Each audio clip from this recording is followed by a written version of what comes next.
ಸಂಭ್ರಮ. ಬಟ್ ನೇಕಾರರಿಗೆ ದುಡ್ಡು ಅತಿ ಹೆಚ್ಚಾಗಿ ಬಂದು ಸಂಭ್ರಮ. ಬಟ್ ತಗೋತಾರಲ್ಲ ಅವ್ರಿಗೆ ದಿನ ಸಂಭ್ರಮ. ಬಟ್ ಗಂಡಂದ್ರಿಗೋಸಿ ಸಂಭ್ರಮ ಇರಲ್ಲ. ಗಂಡಂದ್ರಿಗೆ ಸಂಭ್ರಮ ಇರಲ್ಲ. ಅವ್ರಿಗೊಂದು ಪಂಚೆ ಒಂದು ಸಲ್ಟ್ ಕೊಡಿಸ್ಬಿಟ್ಟು ಇವ್ರೊಂದು ಹತ್ತು ಸೀರೆ ತಗೊಂಡಿರ್ತಾರೆ. ಇಲ್ಲ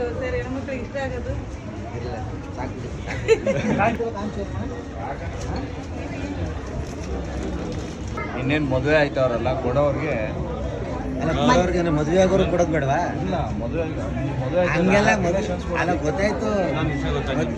ಇನ್ನೊಂದು ವಿಷಯ ಗೊತ್ತಾ ಗುರುಪ್ರವೇಶ ಇನ್ನೇನು ಅತಿ ಶೀಘ್ರದಲ್ಲೇ ಇವ್ರ ಅಂಗಡಿಲೇ ಸಾರಿ ತೊಗೊಳೋಣ ಮಂಜು ಇವ್ರ ಅಂಗಡಿ ಕರ್ಕೊಂಡು ಹೋಗು ಅಂತ ಹೇಳಿದಾರೆ. ಒಂದು ಖುಷಿ ವಿಚಾರ, ಗುರುಪ್ರವೇಶ ನಾ ಮಾಡ್ತೀನಿ ಅಂತ ಖುಷಿ ಪಡ್ತೀನಿ. ಅತ್ತೆದಿರ್ಗೆ ಮತ್ತೆ ನಮ್ಮ ತಂಗಿಯರಿಗೆಲ್ಲ ಖುಷಿ ನನ್ನ ಸೀರೆ ಬರ್ತದಲ್ಲ ಅಂತ. ಅವ್ಕೆ ನಾನು ಕಷ್ಟಪಟ್ಟು ಮನೆ ಕಟ್ಟದ ಖುಷಿ ಇಲ್ಲ, ಸೀರೆ ಖುಷಿ. ಅದೇ ಅಲ್ವಾ ಸರ್? ಅಣ್ಣ ಸೀರೆ ತೆಗಿತಾನೆ ಯಾವ ಸೀರೆ ತಗೊಂಡ್ ಬರ್ಬೋದು?